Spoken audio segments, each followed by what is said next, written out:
ഈ ഓണത്തിന് നമുക്കൊരു വെറൈറ്റി പായസം ഉണ്ടാക്കിയാലോ? പനിനീർ സേമിയ പായസം. ഇത് ഉണ്ടാക്കാനും വളരെ എളുപ്പമാണ്, അതുപോലെ തന്നെ കഴിക്കാനും അതിലേറെ സ്വാദാണ്. ഈ പനിനീർ പായസം എങ്ങനെ ഉണ്ടാക്കുന്നതെന്ന് നോക്കാം. യമ്മി അടുക്കളയിലേക്ക് സ്വാഗതം.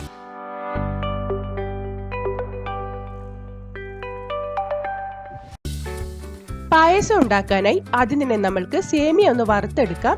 അതിനുവേണ്ടി ചൂടായ ഒരു കടായിലേക്ക് 1 ടേബിൾ സ്പൂൺ നെയ്യ് ഒഴിച്ചതിന് ശേഷം 1 കപ്പ് സേമിയ ചേർത്ത് കൊടുക്കാം. ഇത് വറുക്കാത്ത സേമിയാണ്. ഇനി ഇത് നന്നായി ഒന്ന് വറുത്തെടുക്കണം. ഒരുപാട് ബ്രൗൺ കളറാക്കി വറുത്തെടുക്കരുത്. ഒരു മീഡിയം ഫ്ലെയിമിലിട്ട് ചെറുതായി ഒന്ന് ചൂടാക്കി എടുത്താൽ മതിയാവും. കളർ ചേഞ്ച് ആവരുത്. ഇപ്പോ സേമിയൊക്കെ നന്നായി വറുത്തെടുത്തിട്ടുണ്ട്. ഇത് കളർ ചേഞ്ച് ആവുന്നതിന് മുമ്പേ തന്നെ നമ്മൾക്കിത് കടായിൽ നിന്നും കോരി മാറ്റാം. സേമിയ വറുത്ത് മാറ്റിയ അതേ കടായിലേക്ക് തന്നെ നമ്മൾക്ക് 2 കപ്പ് വെള്ളം ഒഴിച്ചു കൊടുക്കാം.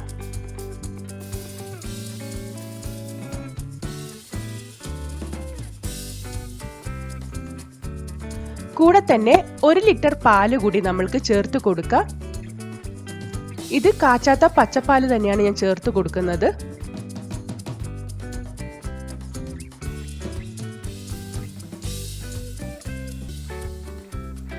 ഇനി ഈ പാല് നന്നായി ഒന്ന് തിളപ്പിച്ചെടുക്കാം. ഇപ്പോ പാലൊക്കെ നന്നായി തിളച്ചു വന്നിട്ടുണ്ട്. ഇനി ഇതിലേക്ക് നമ്മൾ നേരത്തെ വറുത്ത് വെച്ചിരിക്കുന്ന സേമിയ ചേർത്ത് കൊടുക്കാം.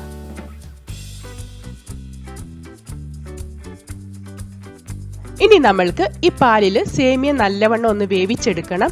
ഏകദേശം ഒരു 7-8 മിനിറ്റ് കൊണ്ട് തന്നെ സേമിയ നന്നായി വെന്ത് കിട്ടും. ഇപ്പോ ഏകദേശം ഒരു 8 മിനിറ്റോളം നന്നായി വേവിച്ചെടുത്തിട്ടുണ്ട്. സേമിയൊക്കെ പാകത്തിന് വെന്ത് വന്നിട്ടുണ്ട്. പാലും നല്ലവണ്ണം വറ്റി കുറുകി വന്നിട്ടുണ്ട്. ഇനി ഇതിലേക്ക് നമ്മൾക്ക് മധുരം ചേർത്ത് കൊടുക്കാം. ഞാനിവിടെ 1 ടിൻ മിൽക്ക് മെയ്ഡ് ആണ് ചേർത്ത് കൊടുക്കുന്നത്. ഇനി ഇത് ചെറു തീയിലിട്ട് ഒരു 2-3 മിനിറ്റ് കൂടി നമ്മൾക്ക് നന്നായി ഒന്ന് തിളപ്പിച്ചെടുക്കണം. ആ സമയം കൊണ്ട് സേമിയയിലേക്ക് ഈ മധുരമൊക്കെ നന്നായി പിടിച്ചു വരും. നിങ്ങൾക്ക് നല്ല മധുരം ആവശ്യമുണ്ടെങ്കിൽ ഇതിൻ്റെ കൂടെ കുറച്ച് പഞ്ചസാര കൂടി ചേർക്കാവുന്നതാണ്. ഞാനിവിടെ 2 ടേബിൾ സ്പൂൺ പഞ്ചസാര കൂടി ചേർക്കുന്നുണ്ട്. ഒരു മീഡിയം മധുരമാണ് ആവശ്യമെങ്കിൽ നിങ്ങൾക്ക് ഈ മിൽക്ക് മെയ്ഡ് മാത്രം മതിയാവും. ഒരല്പം കൂടി മധുരം വേണമെന്ന് തോന്നിയത് കൊണ്ട് ഞാൻ ഇതിലേക്ക് 2 ടേബിൾ സ്പൂൺ പഞ്ചസാര കൂടി ചേർക്കുന്നുണ്ട്. നിങ്ങൾ നിങ്ങളുടെ മധുരത്തിനനുസരിച്ച് പഞ്ചസാര ചേർക്കാവുന്നതാണ്. നമ്മളിവിടെ പനിനീർ പായസമാണ് ഉണ്ടാക്കുന്നത്. അപ്പോൾ പായസത്തിന് ഒരു പിങ്ക് കളർ കൊടുക്കാൻ വേണ്ടി ഞാനിവിടെ ഒരു ചെറിയ കഷ്ണം ബീട്രൂട്ടാണ് ഉപയോഗിക്കുന്നത്. ഈ ബീട്രൂട്ട് ഒന്ന് മിക്സി ജാറിലിട്ട് ലേശം വെള്ളവും ഒഴിച്ച് ഒന്ന് ജ്യൂസാക്കി എടുത്തിട്ടുണ്ട്. ഇത് നല്ല കട്ടിയുള്ള ഒരു ജ്യൂസായിട്ട് നമ്മൾക്കിവിടെ കിട്ടിയിട്ടുണ്ട്. മധുരം ചേർത്തതിന് ശേഷം ഒരു 3-4 മിനിറ്റ് കൂടി ചെറു തീയിൽ നന്നായി ഒന്ന് തിളപ്പിച്ചെടുത്തിട്ടുണ്ട്. ഇപ്പോൾ പായസം കറക്റ്റ് പാകമായിട്ടുണ്ട്.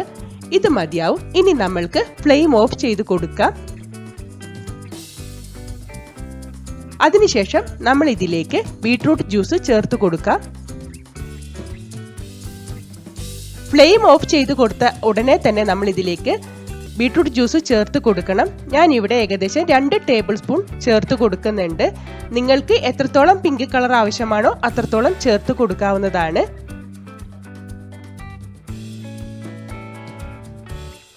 നന്നായി ഒന്ന് മിക്സ് ചെയ്തെടുക്കാം. എനിക്കിപ്പം ഈ ഒരു കളറിൽ മതി. ഇതിലും കുറച്ചുകൂടി കട്ടി വേണമെന്നുണ്ടെങ്കിൽ നിങ്ങൾക്ക് 1 ടേബിൾ സ്പൂൺ കൂടി ചേർത്ത് കൊടുക്കാവുന്നതാണ്. ഇനി നമ്മൾ ഉണ്ടാക്കുന്നത് റോസ് സേമിയ പായസമാണ്.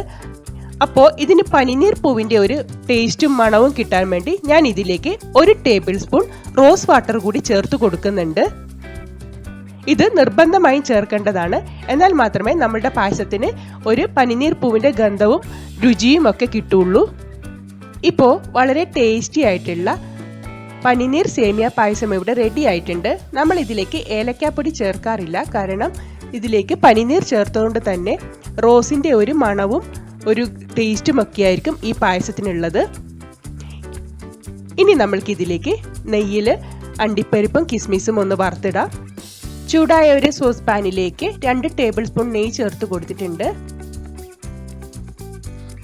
നെയ്യ് നന്നായി ചൂടായി വരുമ്പം ഇതിലേക്ക് ആദ്യം കാഷ്യൂനട്ട് ചേർത്ത് നന്നായി ഒന്ന് ഫ്രൈ ചെയ്തെടുക്കുക. കാഷ്യൂനട്ടൊക്കെ നന്നായി ഫ്രൈ ആയി വന്നതിന് ശേഷം നമ്മൾക്ക് ഇതിലേക്ക് കിസ്മിസ് ചേർത്ത് കൊടുക്കാം.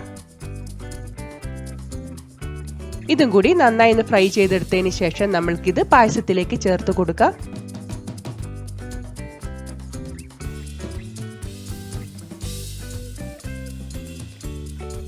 വളരെ ടേസ്റ്റി ആയിട്ടുള്ള റോസ് സേമിയ പായസം ഇവിടെ റെഡി ആയിട്ടുണ്ട്.